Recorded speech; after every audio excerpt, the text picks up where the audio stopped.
नमस्ते बच्चों, आज हम UP board solutions for class 8 history chapter number 3 Bharat में कंपनी राज्य का विस्तार का अभ्यास करने जा रहे हैं। आओ मिलकर पढ़ें। भारत में कंपनी राज्य का विस्तार अभ्यास। प्रश्न 1, बहुविकल्पीय प्रश्न। उत्तर। पहला, विलय नीति का संबंध है डलहौजी से।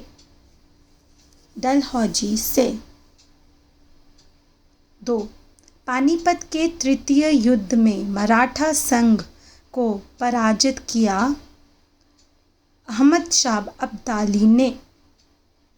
प्रश्न 2, अतिलघु उत्तरीय प्रश्न। पहला, प्रथम आंग्ल मैसूर युद्ध किसके बीच हुआ? उत्तर। प्रथम आंग्ल मैसूर युद्ध हैदर अली और अंग्रेज़ों के बीच हुआ। 2, टीपू सुल्तान ने श्रीरंगपट्टम की संधि किस सन में की? उत्तर। टीपू सुल्तान ने श्रीरंगपट्टम की संधि सन 1792 में की थी। प्रश्न 3, लघु उत्तरीय प्रश्न। पहला, प्रथम मराठा युद्ध के बारे में लिखिए। उत्तर। अंग्रेज़ों और मराठों के बीच प्रथम मराठा युद्ध 1775 से 1782 ईस्वी हुआ, जो 7 वर्षों तक चला, किंतु नाना फड़नवीस के कुशल नेतृत्व तथा मराठों की सैन्य शक्ति के आगे अंग्रेज़ों को अधिक सफलता न मिल सकी। अंत में सालबाई नामक स्थान पर सन 1782 ईस्वी में दोनों पक्षों के बीच संधि हो गई। नंबर 2, सहायक संधि क्या थी? उत्तर। सहायक संधि के अंतर्गत देशी राजाओं पर यह दबाव डाला गया कि वे अंग्रेज़ों के संरक्षण में आ जाएं और उसके बदले में अंग्रेज़ी राज्य उनकी आंतरिक सुरक्षा एवं वाहन शक्तियों से रक्षा करने का उत्तरदायित्व अपने ऊपर लेगा। प्रश्न 4, दीर्घ उत्तरीय प्रश्न। पहला, डलहौजी की राज्य हड़पने की नीति क्या थी? इस नीति के क्या उद्देश्य थे? उत्तर। लॉर्ड हार्डिंग के पश्चात 1848 ईस्वी में लॉर्ड डलहौजी भारत का गवर्नर जनरल नियुक्त हुआ। उसका उद्देश्य ब्रिटिश साम्राज्य को बढ़ाना था।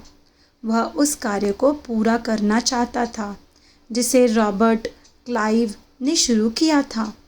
ब्रिटिश साम्राज्य को बढ़ाने के लिए अधिक से अधिक देशी राज्यों को ब्रिटिश साम्राज्य में सम्मिलित करने लगा। उसकी इस नीति की प्रमुख बात यह थी कि यदि कोई राजा निःसंतान मर जाता था तो उसका राज्य कंपनी के अधीन हो जाया करता था। यद्यपि गोद लेने की स्वीकृति भी दी गई थी, परंतु इसमें भी शर्त यह थी कि बिना कंपनी सरकार की पूर्व स्वीकृति के गोद नहीं लिया जा सकता था। साथ ही कंपनी स्वीकृति देने के लिए बाध्य भी नहीं थी।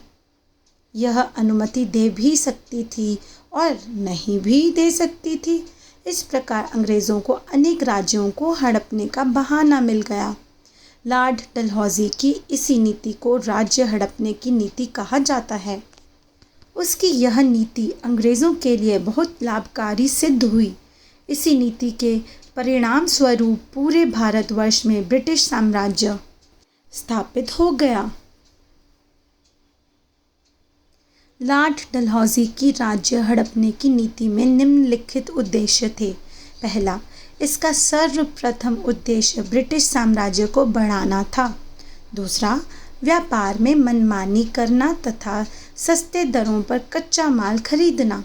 तीसरा, अपना सामान भारत के बाज़ारों में ऊंची कीमतों पर बेचना। चौथा, भारत की जनता के बीच फूट डालकर एक दूसरे के बीच भेदभाव पैदा करना तथा अपनी महत्वाकांक्षा को पूरा करना।